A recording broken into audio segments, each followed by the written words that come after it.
विनय त्यागी की मौत के बाद जो नाम सुर्खियों में है वो है सुभाष त्यागी का। सुभाष त्यागी मेरठ के एक बड़े कॉन्ट्रैक्टर हैं और इसी गोल्डन एवेन्यू फेज 3 के अंदर रहते हैं। बताया जा रहा है कि अगस्त 2025 में सुभाष त्यागी के घर पर और उनकी अन्य संपत्तियों पर ईडी की और इनकम टैक्स की रेड पड़ी थी और उसी दौरान कहा जाता है सुभाष त्यागी ने अपनी संपत्ति का एक बहुत बड़ा हिस्सा, रुपया, पैसा, गहने देहरादून में स्थित अपने परिचित के घर पर छोड़ दिया था, जिसकी जानकारी विनय त्यागी को थी। विनय त्यागी ने उस माल पर हाथ साफ किया तो चोरी के आरोप में देहरादून पुलिस ने विनय त्यागी को गिरफ्तार कर लिया था। अब विनय त्यागी के परिजन विनय त्यागी की मौत के पीछे इस साजिश को अंजाम देने का आरोप सुभाष त्यागी पर लगा रहे हैं, लेकिन जांच के बाद ही ये साफ हो पाएगा कि इसमें किसका कितना रोल है। मेरठ में हम इस समय जागृति विहार के सेक्टर 1 में हैं। उसी घर के सामने जो विनय त्यागी का बताया जाता है उन्हीं के लिए बात करते हैं हम। सर, विनय त्यागी का यहाँ पे मकान है जी, और फिलहाल हम देख रहे हैं यहाँ टेंट भी लगा है। उनकी मौत की सूचना भी आ चुकी है यहाँ पे, तो कैसे उनकी बॉडी यहीं लाई जाएगी सर? देखो, जो उनके पारिवारिक सदस्यों की सूचना के आधार पर मैं भी ये कह सकता हूँ कि बॉडी यहीं लाई जाएगी। तो उनके जो एक रिश्तेदार हैं उन्होंने बताया गया कि बॉडी यहीं लाई जाएगी। इनके परिवार में सर कौन कौन है, कैसे यहाँ पे मेरठ में आके बसे हैं सर? इनके पिताजी मेडिकल कॉलेज में नौकरी करते थे जी, और बस उसी परिवार से जब से यहीं हैं। जी जी, पहले वहाँ कैंपस में रहते थे जी, फिर वहाँ रिटायर हो गए, वे गाँव में रह रहे हैं। जी, माता जी शायद इनकी एक्सपायर हो चुकी है। जी जी। ये है 5 शायद बहन हैं इनके, एक तो वो भी सब मेरठ में ही है।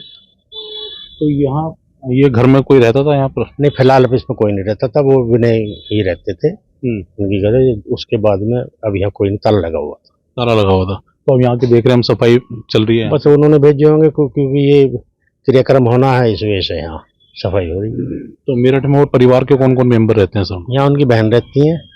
तो मुझे एक तो कुमुत्तिया की डीएवी में है, वो डीएवी जो पब्लिक स्कूल है। विनीत त्यागी पहले यहाँ डीएवी में थे, अब वे वहाँ हैं। और उनकी जो छोटी है, क्या नाम है उसका, नाम नहीं जान, समझ में नहीं आ रहा, वो शास्त्री नगर एमपीएस में है। एक नीरज हैं, वो भी शायद इसमें द्वारका टावर में रहती हैं। इस टाइम देख रहे हैं जो मामला हुआ है, क्या लग रहा है उस पूरे मामले के पीछे से? बस ये साजिश के तहत हुआ है, और क्या है भाई। गोली चलनी पुलिस की भी अभी रिक्शा में, बदमाशों को भागना, अस्पताल में लेट इलाज मिलना, ये सब साजिश ही हो सकती है। अब किसकी है ये इसकी जानकारी? जैसे कि देखो सर, हम सब जितना जानते हैं कि बदन सिंह बद्दो से भी इनका नाम जोड़ा गया और कई चीजों में सर। नहीं, इस बात की जानकारी मुझे नहीं है, क्योंकि मैं इस बात में तो बस पारिवारिक संबंध उनकी विनीत की वजह से ही रखता था। बदन सिंह बद्दो या किसी से इनके संपर्क में थे ये, इस बात की मुझे क्राइम से तो सर इनका जुड़ाव देखा गया ना सर, जो हम समाचारों में अखबारों में देखा। हाँ, शुरू में मैंने भी यही सुना था कि क्राइम में कुछ 1-2 मर्डर भी इन्होंने करे हैं, लेकिन मुझे इस टाइप का कोई रंगदारी का उसका मामला मेरी समझ में इसमें से बाहर है। तो ये जो घटनाक्रम फिलहाल हुआ है हरिद्वार में, लक्सर में, क्या लग रहा है इसके पीछे ये सारी चीजें हैं? इसके पीछे यही है, और कोई बड़ी साजिश है जो इस काम को, इसको अंजाम दिया गया है। अब उसके पीछे कौन लोग हैं उसकी जांच होनी चाहिए। ये तो फिलहाल अभी यहाँ परिवार के लोग आएंगे सर, सब यहाँ पर आनी चाहिए, क्योंकि अभी मैं वहाँ पर अभी अंचल जाऊंगा और पता लगेगा वहाँ जो भी कुछ है, क्योंकि हो सकता है वे भी सब वहीं गए हों लेने। आपका पूरा नाम क्या है सर? मेरा गिरीश चंद त्यागी।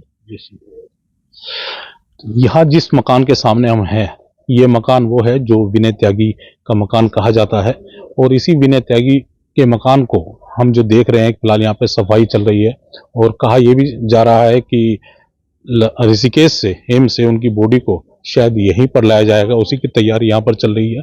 पिछले 5 साल से बताया जा रहा था कि मकान बंद था, लेकिन अब फिलहाल इस मकान की सफाई चल रही है, और जो उम्मीद जताई जा रही है कि शायद विनय त्यागी के शरीर को यहीं लाया जाएगा और यहीं पर उनके परिजन और परिवार के लोग पहुंचेंगे, उसी की तैयारियां यहाँ पर फिलहाल चल रही हैं। ये जो मकान है, बताया जा रहा है कि पिछले 5 साल से बंद था। या कब से बंद था मकान ये? अभी तो शायद सफाई चल रही है, लाएंगे ना सर उनको। क्या सूचना मिली सर यहाँ? लाएंगे, अभी तो सूचना ये है अच्छा अच्छा, ऋषिकेश से, किसी के से ही लेकर आ रहे यहीं हैं। लेके आएंगे।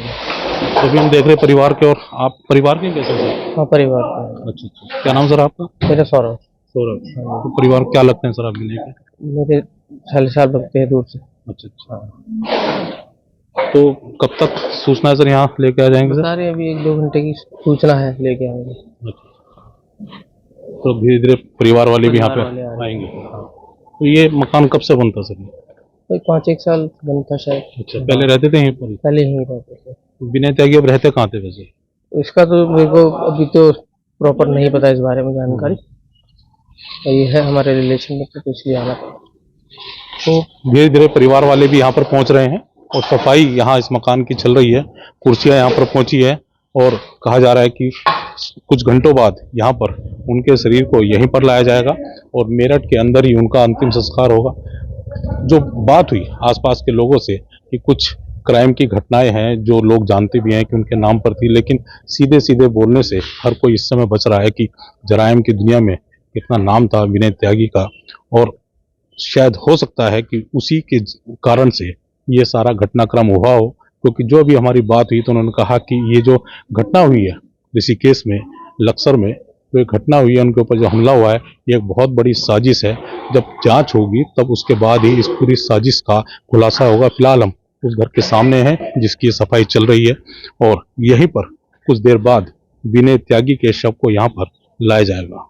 Sudhir Chauhan, ABP news, Meerut.